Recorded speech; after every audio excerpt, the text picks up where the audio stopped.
श्री गणेशाय नमः। जय श्री कृष्णा। राधे राधे। दोस्तों, आप सभी का मेरे चैनल स्पिरिचुअल वॉइस 108 में बहुत बहुत स्वागत है। दोस्तों, आज के इस वीडियो में हम जानेंगे कि चैत्र संकष्टी गणेश चतुर्थी व्रत कब है। चैत्र संकष्टी गणेश चतुर्थी पर चंद्रोदय का समय क्या है। चैत्र संकष्टी गणेश चतुर्थी तिथि कब से कब तक है।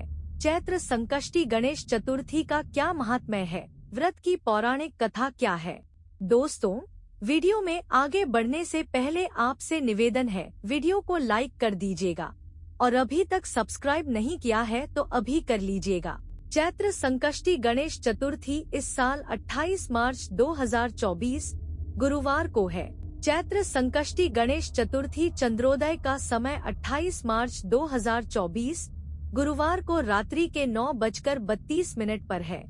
28 मार्च 2024 गुरुवार को शाम 6:56 से 29 मार्च 2024 शुक्रवार को शाम 8:20 तक भगवान गणेश जी को विघ्नहर्ता माना गया है। गणेश जी की पूजा करने से व्यक्ति की जीवन में आने वाली सभी बाधाएं, सभी कठिनाइयां दूर हो जाती है।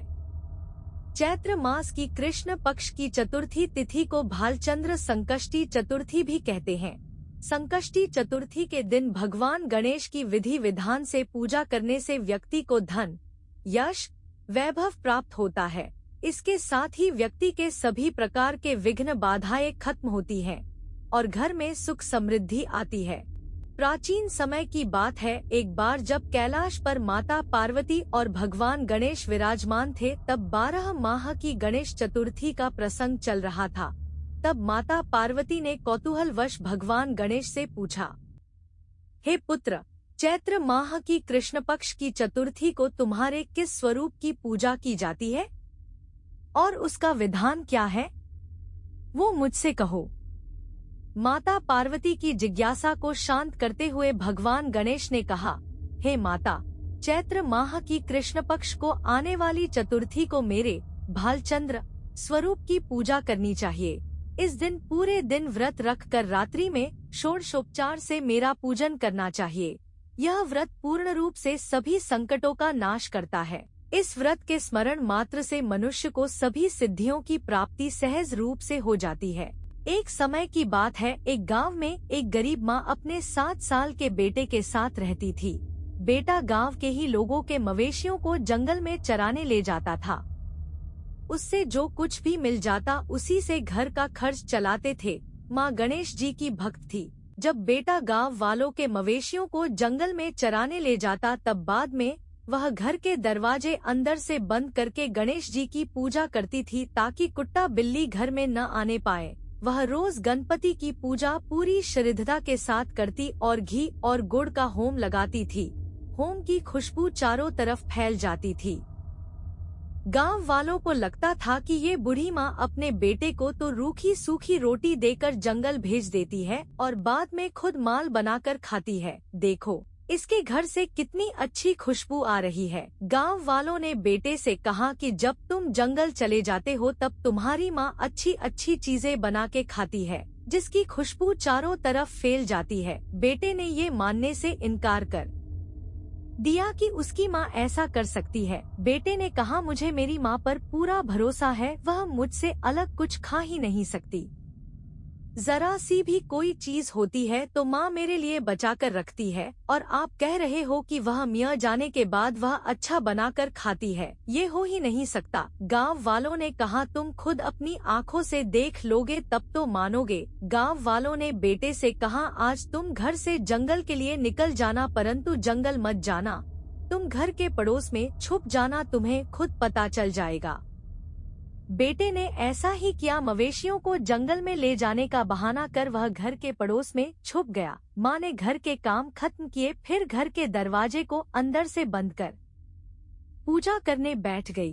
पूजा कर माँ ने गणपति जी को गुड़ और घी का होम लगाया। चारों ओर होम की खुशबू फैल गई। संयोग से उस दिन संकष्टी चतुर्थी थी। माँ अपने इकलौते पुत्र की कुशलता की और उसके सुखी जीवन के लिए प्रार्थना करने लगी। बेटे ने सोचा, माँ सच में कुछ बना के खा रही है। उसने सोचा, अभी दरवाजा खुलवाता हूँ और देखता हूँ कि माँ क्या खा रही है। वह दरवाजा खटखटाने लगा। माँ दरवाजा खोलो, माँ दरवाजा खोलो। माँ की पूजा अभी खत्म नहीं हुई थी, इसलिए वो दरवाजा नहीं खोल रही थी।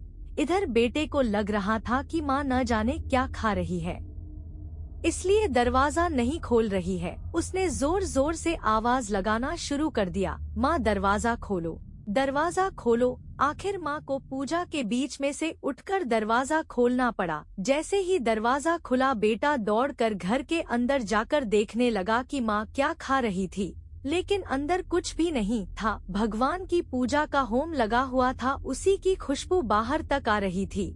उसने माँ से पूछा, आप दरवाजा बंद कर क्या खा रही थी?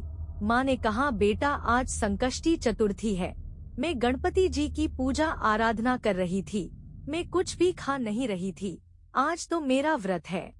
पर बेटा तुम्हारे कारण आज मुझे पूजा के बीच में से उठना पड़ा। भगवान करे तुम पर कोई मुसीबत न आए, भगवान श्री गणेश जी की कृपा तुम पर बनी रहे। माँ ने पूजा के कलश के नीचे से कुछ गेहूं के दाने उठाकर एक छोटी सी पोटली बना के बेटे को देते हुए कहा कि अगर तुम पर कोई मुश्किल आए तो इस पोटली में से कुछ दाने निकाल कर गणपति जी से प्रार्थना करना कि अगर मेरी माँ ने सच्चे मन से मेरी कुशलता और सुखी जीवन के लिए आपका व्रत रखा हो तो हे गणपति जी मेरे सभी संकट दूर हो जाए कहकर डाल देना।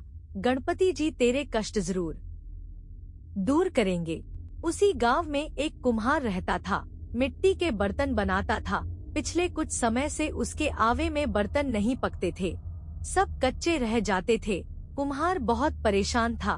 किसी ने उसे पंडित जी से उपाय पूछने को कहा। कुम्हार पंडित जी के पास गया। पंडित जी ने कहा, यदि आवा के साथ किसी बच्चे की बलि दे दी जाए तो आवा पक जाएगा। कुम्हार सोचने लगा कि किसके बच्चे की बलि दी जाए, यदि पता चल गया तो बच्चे की जगह मेरी बलि चढ़ जाएगी। कुम्हार सोच ही रहा था कि उसी समय ये बूढ़ी माँ का बेटा वहाँ से निकला। कुम्हार ने सोचा, इस बच्चे का बूढ़ी माँ के अलावा कोई नहीं है जो उससे लड़ेगा। माँ थोड़े दिन रोकर चुप हो जाएगी।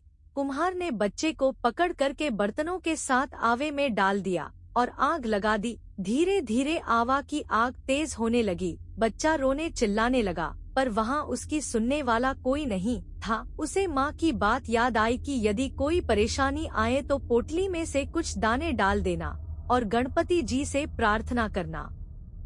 बच्चे ने जल्दी से पोटली में से कुछ दाने निकाले और प्रार्थना करने लगा कि यदि मेरी माँ ने सच्चे मन से आपकी पूजा आराधना की हो तो हे गणपति जी भगवान मेरे कष्टों को दूर करें। उधर बच्चा जब घर नहीं आया तो माँ बहुत परेशान हो गई। उसने गांव में सबसे पूछा पर बच्चे का कहीं पता नहीं चला। उस दिन संकष्टी चतुर्थी का दिन था। उस बच्चे की माँ अपने बेटे के लिए परेशान थी। उसने गणेश जी से बेटे की कुशलता की प्रार्थना की। दूसरे दिन जब कुम्हार ने सुबह उठकर देखा तो आवा में उसके बर्तन तो पक गए थे, लेकिन बच्चे का बाल भी बाका नहीं हुआ था। वह डर गया और राजा के दरबार में जाकर सारी घटना बताई। इसके बाद राजा ने उस बच्चे और उसकी माँ को बुलवाया तो माँ ने सभी तरह के विघ्न को दूर करने वाली संकष्टी चतुर्थी का वर्णन किया। इस घटना के बाद से महिलाएं संतान और परिवार के सौभाग्य के लिए संकट चौथ का व्रत करने लगी। हे गणपति जी भगवान, जैसे आपने बूढ़ी माँ और उसके बच्चे के संकट दूर करे, ऐसे सभी के संकट दूर करना। व्रत करने वाले, कहानी सुनने वाले, कहानी सुनाने वाले, हुंकारा भरने वाले के सब संकट दूर करना। बोलो गणपति भगवान की जय। चौथ माता की जय।